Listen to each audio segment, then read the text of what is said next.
Student हम start करेंगे delta connection. और डेल्टा कनेक्शन में हम three phase three wire system ये हमने पढ़ चुका है। इसमें हमें देखने ये मिला था कि ये जो three phase three wire system है, ये जो three phase three wire system है ये अक्सर डेल्टा कनेक्शन में यूज किया जाता है। तो इसके तीन टर्मिनल निकलते हैं, ये हमने देख लिया है।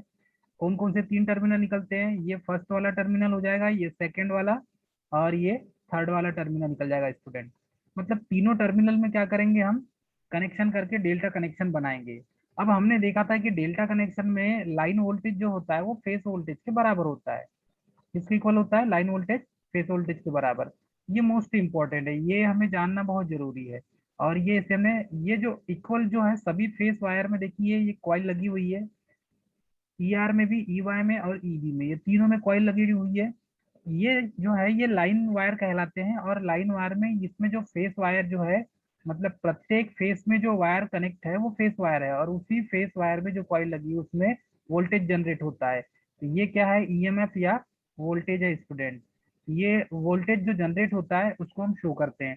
तो इसमें तीन फेस है, आर वाई बी। तो तीन फेस में आर वाई बी कौन कौन से हो गए? ये भी देख सकते हैं हम। तो आर वाई भी कौन कौन से हैं देख लीजिए।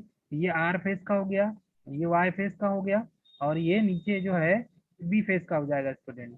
तो आर वाई बी के तीन फेस हो गए और तीनों में कॉइल लपेटी हुई है। अब यदि हम आगे बढ़ते हैं, तो आगे बढ़ेंगे स्टूडेंट, तो ये देखेंगे कि यहाँ पर लाइन वोल्टेज फेस वोल्टेज के बराबर था। और इसमें जो लाइन करंट थी वो लाइन करंट कौन कौन सी थी? तो इसमें लाइन करंट जो थी और फेस करंट, उसको बारे में जानेंगे हम। तो लाइन करंट अक्सर देखा था हमने, आई आर, आई वाई और आई बी। ये लाइन करंट है, ठीक है। लाइन करंट कौन कौन सी है? I R, I Y, I B. तो इसमें लाइन करंट जो होता है, फेस करंट को यदि शो करते हैं आई आर, आई वाई और आई बी से। अब यदि हम लाइन करंट निकालेंगे तो I R minus I B कर देंगे। मतलब कि फर्स्ट का सेकंड से थर्ड से गुना माइनस हो जाएगा। और दिख रहा है इसमें, फर्स्ट का जो है थर्ड से गुण माइनस हो गया है, और सेकंड का जो है वो फर्स्ट से माइनस हो जाएगा, और आई बी का आई वाई से, मतलब कि सेकंड का थर्ड से माइनस हो जाएगा। इस तरीके से हम इसमें लाइन करंट निकालते हैं। तो लाइन करंट की सिंपल डेफिनेशन है, तो इस तरीके से आप निकालेंगे स्टूडेंट। ये भी मोस्ट इंपॉर्टेंट है। अब जैसे ही हम आगे बढ़ते हैं तो यहाँ पर हमें पता है लाइन वोल्टेज फेस वोल्टेज के इक्वल तो होता है। लेकिन लाइन वोल्टेज जब फेस वोल्टेज के इक्वल होता है तो लाइन करंट यदि निकालना है, तो लाइन करंट निकालने के लिए हम क्या करते हैं? तो अक्सर देखा हमने, लाइन करंट निकालने के लिए √3 इंटू आई सी एच करते हैं। मतलब कि लाइन करंट जो है ये √3 हो जाता है फेज करंट के। तो √3 गुना होने के कारण ही इसको हम क्या मान के चलते हैं कि जितने भी तीनों फेज की जो लाइन करंट होगी वो √3 से गुना हो जाएगी।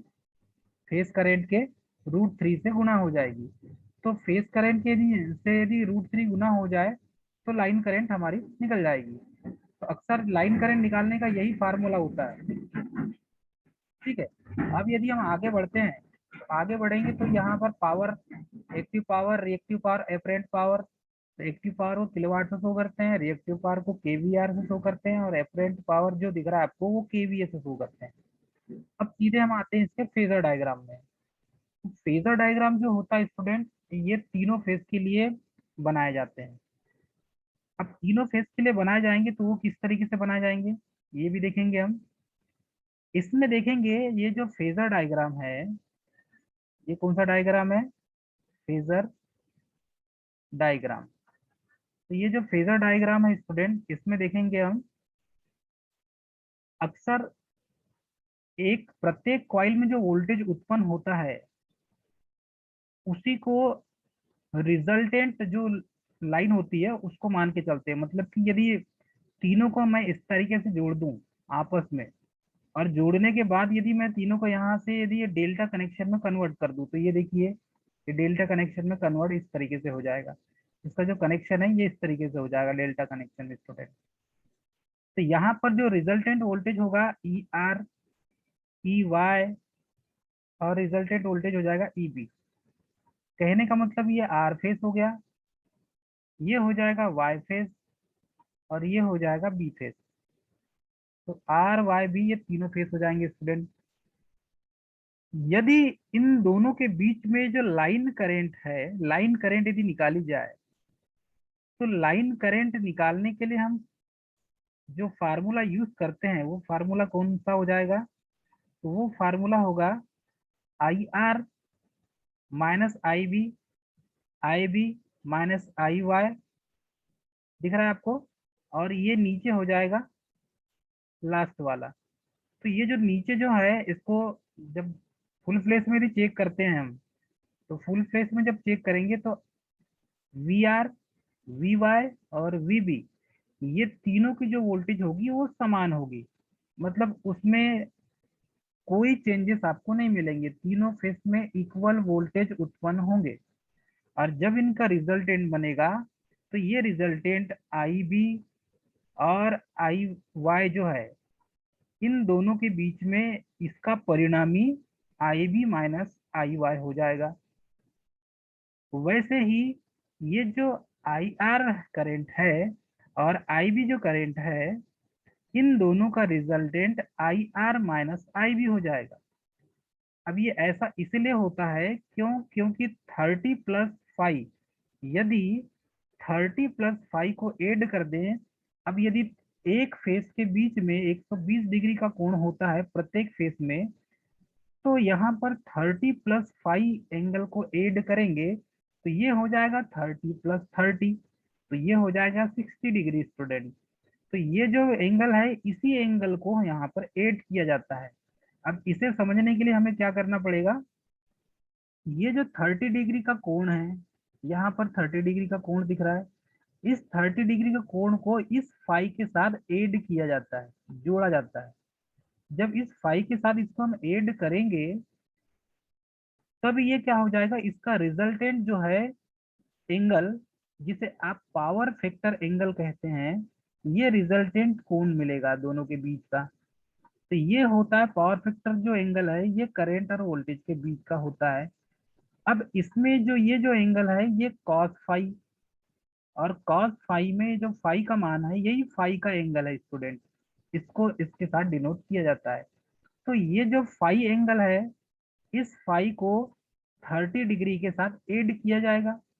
फिर जैसे ही आप आगे बढ़ेंगे तो 30 प्लस फिर ऐड होगा, और ये जो टोटल जो कोण है इन दोनों के बीच का, ये हो जाएगा 120 डिग्री अर्थात 120 डिग्री। तो आई आर और माइनस आई बी के बीच का जो एंगल बनेगा ये बन जाएगा टोटल 120 डिग्री, प्लस उसके साथ फाई जो कोण है ये ऐड हो जाएगा। तब ये जो पावर फैक्टर का मान चेंज हो जाएगा स्टूडेंट। इस तरीके से यहाँ पर भी देखेंगे तो ये आई वाई जो करेंट है, ये रिजल्टेंट वोल्टेज ई वाई के बीच का कोण जो होता है, ये फेस जो फ्लक्स फाई वाला दिख रहा है आपको एंगल, तो ये फाई वाला जो एंगल है ये पावर फैक्टर एंगल को डिनोट करता है। तो यहाँ पर हम ये देखेंगे कि यदि इन दोनों के बीच का जो कोण है वो 120 डिग्री है, तो 120 डिग्री प्लस ये हो जाएगा फाई। तो इस तरीके से ये जो है ई वाई और ई बी के बीच का रिजल्टेंट मान निकलेगा। और जैसे ही आई बी माइनस आई वाई जो रिजल्टेंट वैल्यू निकली है ये किस किस के बीच का होगा, तो फेस बी की जो करंट है वो किससे घट जाएगी, लाइन करंट जो है वो फेस वाई से घट जाएगी। तो ये जो माइनस आई वाई है और ये आई बी है, इन दोनों का जो रिजल्टेंट होगा स्टूडेंट वो भी सेम इसी की तरह होगा। अर्थात ये कह सकते हैं कि इसमें जो मान निकलेगा ये भी मान 120 डिग्री होगा, और 120 डिग्री होगा। यदि इसको हाफ को मान के चले तो ये 30 डिग्री होगा स्टूडेंट। जब ये 30 डिग्री है तो इसके साथ ये जो फ्लक्स फाई है, तो ये जो फाई एंगल जो है, ये फाई एंगल इसके साथ क्या हो जाएगा, एड हो जाएगा स्टूडेंट। तो ये हो जाएगा 30 + 5। इस तरीके से स्टूडेंट ये एड हो जाएगा। तो इसको हमें समझना पड़ेगा। पहली बात तो अक्सर जो है ई वाई, ई बी और ई आर के बीच का जो कोण होगा, ये अक्सर हमें क्या देखने मिलेगा, इक्वल मिलेगा आपको। तो सडनली यदि लोड को चेंज किया जाए तो लोड के कंडीशन में करंट यदि लोड बढ़ेगा, यदि लोड बढ़ता है तो लोड के बढ़ने से क्या होता है, करंट कैरी करना ज्यादा कर देता है कंडक्टर। यदि लोड इंक्रीज होगा तो करंट कैरिंग कैपेसिटी भी बढ़ जाएगी, मतलब कि करंट लेना ज्यादा चालू कर देगी। तो जब करंट ज्यादा लेना स्टार्ट कर देगी तो वहां पर हीटिंग क्रिएट होगा, और जो पावर फैक्टर एंगल जो है वो सडनली चेंज होगा। तो पावर फैक्टर एंगल कहाँ से चेंज होगा, यही जो फाई का जो मान है स्टूडेंट, यही चेंज होता है। और इसी को सेट करने के लिए यहाँ पर जितना फाई का एंगल निकलेगा, इसमें निकलेगा, इसमें तीनों फेस में, उसको हम इक्वलेंट रूप से जोड़ेंगे। और वो किससे जुड़ेगा, जो आपका कॉस फाई जो एंगल है उससे जुड़ जाएगा स्टूडेंट। तो ये जो जुड़ेगा, जैसे 30 + 5, 30 + 5, तो ये 30 + 5 ये ऐड होते जाएगा, मतलब कि इन दोनों के बीच का अब ई आर और वी आर वाई के बीच का जो एंगल होगा वो 30 + 5 होगा। अर्थात ये बोल सकते हैं कि इन दोनों के बीच का जो एंगल होगा वो होगा 30 + 5 का। तो ई आर प्लस, अब ये हो जाएगा यहाँ तक I R minus I B. तो ये दोनों एक दूसरे के क्या हो जाएंगे दोस्तों, एड हो जाएंगे, प्लस में हो जाएंगे। तो ये जो फाई एंगल है ये इससे जुड़ जाएगा, तो ये आई आर जो इससे जुड़ जाएगा स्टूडेंट। तो ये E R plus I R, इन दोनों का रिजल्टेंट हो जाएगा स्टूडेंट 30 + 5। इस तरीके से इसको हम स्टूडेंट लिखेंगे। उसके बाद हम आगे बढ़ते हैं। जब आगे बढ़ेंगे हम, तो यहाँ पर जो फेजर डायग्राम है, फेजर डायग्राम में एक चीज देखेंगे डेल्टा कनेक्शन का। यहाँ पर जो आई आर करेंट है और माइनस आई बी जो करेंट है, इन दोनों के बीच में जो रिजल्टेंट एंगल बन रहा है वो 30-30 डिग्री का बन रहा है। और जब 30-30 डिग्री का कोण बनता है स्टूडेंट, तो यही 30 + 5 और 30 - 5 यहीं से मिलेगा आपको। तो ये जो कोण हो जाएगा आई आर के बीच, आई आर और ये आई बी, इन दोनों के बीच का जो रिजल्टेंट मिलेगा आपको, ये 90 डिग्री बन जाएगा।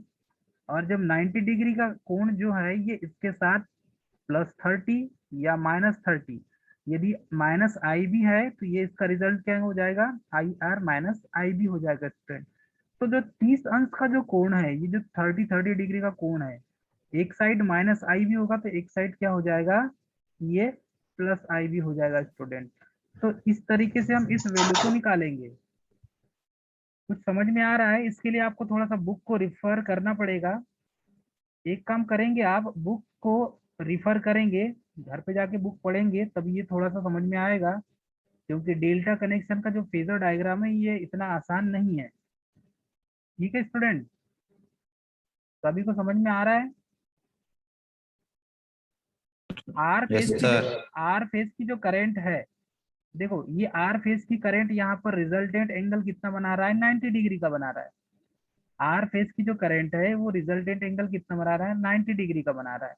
मतलब कि यहाँ पर जो कोण बन रहा है वो कितने का बन रहा है, 90 अंश का बन रहा है। ठीक है स्टूडेंट।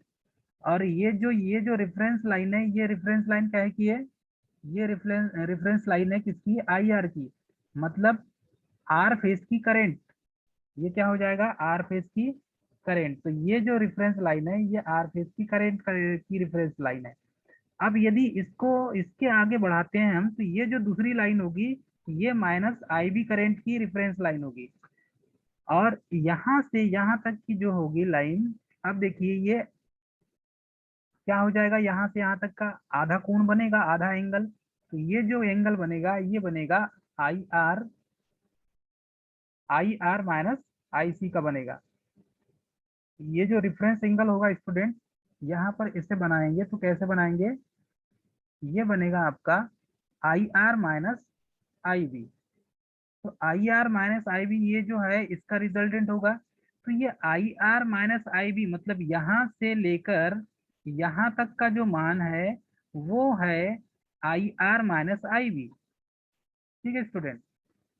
तो आधा मान कितना हो जाएगा, हाफ वाला आधा मान क्या हो जाएगा, तो आधा मान जो हो जाएगा स्टूडेंट वो होगा, आधा मान क्या होगा, ये हो जाएगा आपका I R minus I B upon 2 हो जाएगा स्टूडेंट, ये आधा मान निकलेगा। और यहाँ से यहाँ तक का जो पूरा मान है वो मान कौन सा होगा स्टूडेंट, ये जो पूरा मान है यहाँ से यहाँ तक का निकलेगा I R minus I B का।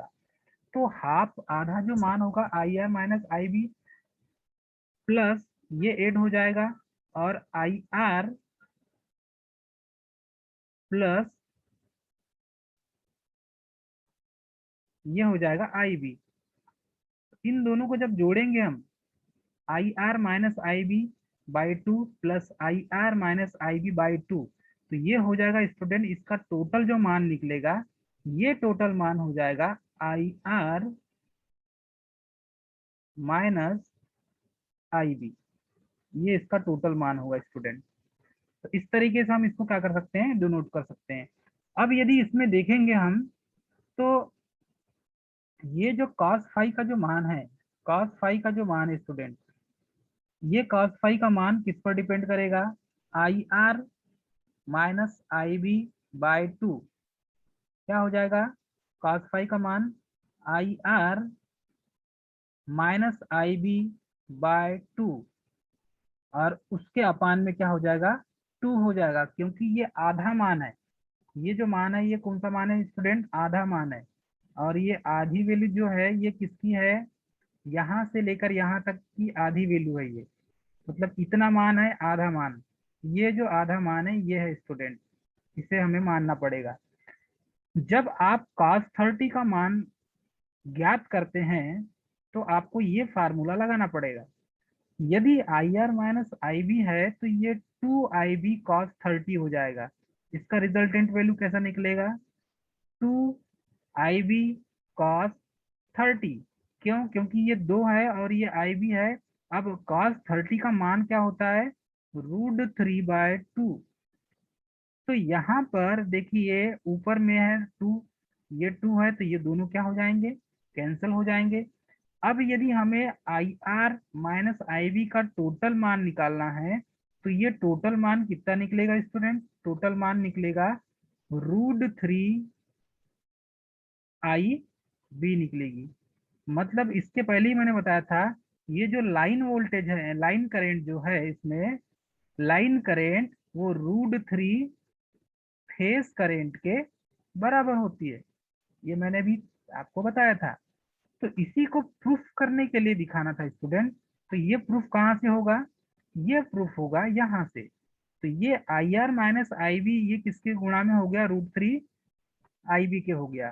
तो ये √3 के इसके गुणा में इसका रिजल्टेंट मान निकल गया स्टूडेंट, अर्थात कि जो है लाइन करेंट, ये है लाइन करेंट, ये लाइन करेंट किसके बराबर हो गई स्टूडेंट, √3 गुना किसके हो गई, फेस करेंट के, किसके बराबर हो गई स्टूडेंट, फेस करेंट के।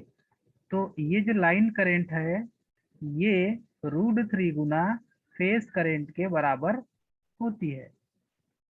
इसी को प्रूफ करके दिखाना था, तो हमने डेरिवेशन में इसको हमने प्रूफ करके दिखा दिया स्टूडेंट। इसको इस तरीके से हम समझ सकते हैं, ठीक है। अब आगे बढ़ते हैं हम। सर ये डेरिवेशन को पुनः समझाइए ना प्लीज। ये जो डेरिवेशन है, ये डेरिवेशन आप जब बुक में देखेंगे, बुक में यदि दिया हो, ये थोड़ा सा एडवांस पढ़ा रहा हूँ मैं आपको, यदि आपके बुक में दिया हो तो ठीक है, यदि नहीं दिया हो तो इसको, इसमें कुछ नहीं रखा हुआ है। इसमें हमें क्या है, जो रिजल्टेंट जो मान है वो रिजल्टेंट मान याद रखना है बस। ये जो ई आर है, ई वाई और ई बी, इन तीनों को ही बस हमें पढ़ना है, बाकी कुछ नहीं है इसमें। ये जो ई आर है, ये जो ई आर है, ई वाई और ये ई बी, तो ये जो ई आर है इसी को वी आर बोलते हैं, मतलब आर फेस का वोल्टेज, ये वाई फेस का वोल्टेज है और ये बी फेस का वोल्टेज, बस बाकी कुछ नहीं है। यदि तीनों को हम इस तरीके से जोड़ दें आपस में तो डेल्टा कनेक्शन बनेगा, बनेगा, दिख रहा है आपको, यस सर। हाँ। Yes sir. तो डेल्टा, अब ये तो वोल्टेज का हो गया, ये जो है ये जो हमने बनाया ये वोल्टेज का है, ये किसका है, ये वोल्टेज वोल्टेज का। का है। अब जैसे वोल्टेज का ग्राफ बना वैसे ही करंट का भी ग्राफ बनेगा, बनेगा कि नहीं? Yes sir. तो ये जो ग्राफ है, यस ये सर। ये जो ग्राफ है ये करंट का ग्राफ है। जो बीच में आपको स्टार जो है उस टाइप का दिख रहा है ना, ये एक डिजाइन दिख रहा है आपको। Yes sir. हाँ, तो ये यस सर। करंट का ग्राफ है। तो करंट का ग्राफ और वोल्टेज का ग्राफ दोनों को जब एक ही जगह पर रिप्रेजेंट किया जाता है तो यह फेजर फेजर ग्राफ कहलाता है वोल्टेज का। ठीक है, मतलब कि ये बोल सकते हैं कि थ्री फेज लाइन का फेजर ग्राफ, इस तरीके से इसको पढ़ा जाता है। ठीक है, यस सर। बाकी इसमें कुछ नहीं है, दोनों का रिजल्टेंट मान ये निकलता है, इसमें भी दोनों का रिजल्टेंट मान ये निकलता है और इसमें भी रिजल्टेंट मान ये निकलता है स्टूडेंट। ठीक है, आई बी माइनस सर आई सिर्फ वाई। ये वाली ठीक है, डेरिवेशन की सिर्फ ये वाली लाइन समझ नहीं आई डेरिवेशन सर। के लिए आप कौन सी line? I R minus I B हो गया sir. First cos 30 is equal to I R minus R I B upon 2 हो गया, तो 2 से 2 तो कट गया सर। हम्म, सर फिर यहाँ पर आई बी कहाँ से आया? ये 2 इंटू आई बी cos 30। वो फार्मूले से, फार्मूला है उसका, वो उसका फार्मूला यस सर। है। सर एक बार सर उसका फार्मूला बता फार्मूला, दीजिए। उसका जो फार्मूला है, देखिए ये 2 इंटू आई बी इंटू √3/2 है। यदि cos 30 का मान यस जो सर। है वो cos 30 का मान कहाँ से निकलता है? cos 30 का मान √3/2 होता है ना। यस सर, वो तो मतलब त्रिकोणमिति वो उससे निकलता है, हाँ वो तो ये, टेबल से। हाँ तो टेबल से हमने ये cos 30 का मान √3/2 रख दिया हमने।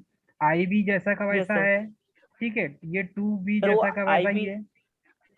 अब ये आई बी कहाँ से आया? फेज बी की करंट है ये। और ये जो है टोटल रिजल्टेंट करंट है। जो इस टाइप का जो ग्राफ यस बना था, सर। हमने इस टाइप का ग्राफ बनाए थे ना, ऐसा इस टाइप का ग्राफ और इस टाइप का ग्राफ जो यस बनाए सर। थे हमने।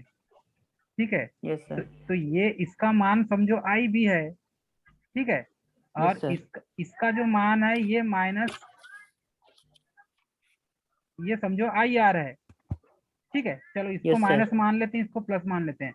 तो ये समझो एक एक यस साइड सर। का आई आर है और दूसरे साइड का जो है आई बी है। तो आप यहाँ पर यस रिजल्टेंट क्या सर। मिलेगा आपको? रिजल्टेंट क्या मिलेगा? I R minus I B, ऐसा रिजल्टेंट मिलेगा आपको। ये बस उसी को शो करने के लिए ये करंट का वैल्यू शो कर रहा है और उसमें वोल्टेज का वैल्यू शो कर रहा है। तो टोटल जो करंट है, यस सर। मतलब ये रिजल्टेंट करंट निकालना है, तो उसको क्या हो जाएगा? इसका नियम है कि इसमें लाइन जो करंट होती है, लाइन जो करंट यस होती सर। है वो फेज करंट के √3 गुना होती है। तो वही चीज हम समझा रहे हैं आपको कि फेज यस करंट के √3 गुना होती है। अब ये फार्मूले को देखिए और इस फार्मूले को देखिए, ये जो लिखा हुआ है ये दिख रहा है इसमें √3 गुना। ठीक है, सेम दिख रहा है जैसे का वैसा। तो इसी यस फार्मूले के सर। माध्यम से हमने यहाँ पर वैल्यू को पुट किया है। ठीक है, अब ये हम आगे बढ़ते हैं, इसमें देखेंगे इसके कुछ फार्मूले भी हैं, उसको भी देखना पड़ेगा। तो यहाँ पर जो मुख्य मुख्य पॉइंट है, उन मुख्य पॉइंट को, मेन इंपॉर्टेंट जो पॉइंट है उसको नोट करेंगे। तो फर्स्ट पॉइंट ये कहता है कि लाइन करंट हमेशा जो है उनके बीच का एंगल जो मिलेगा वो आपको कितना मिलेगा? 120 डिग्री मिलेगा। कितना मिलेगा? 120 अंश का कोण मिलेगा। लाइन करंट हमेशा जो है उनके बीच का जो एंगल मिलेगा कितना मिलेगा? 120 अंश का मिलेगा। सेकेंड पॉइंट है कि लाइन करंट जो है वो जिसका 30 डिग्री का जो एंगल है, ठीक है, behind the respective face current, मतलब कि फेस करंट के आगे आपको इसमें प्लस में ऐसा मिलेगा 30 प्लस 5, ठीक है, 60 प्लस 5, इस तरीके से ऐड होते जाएगा। 30 प्लस 30 प्लस 5, इस तरीके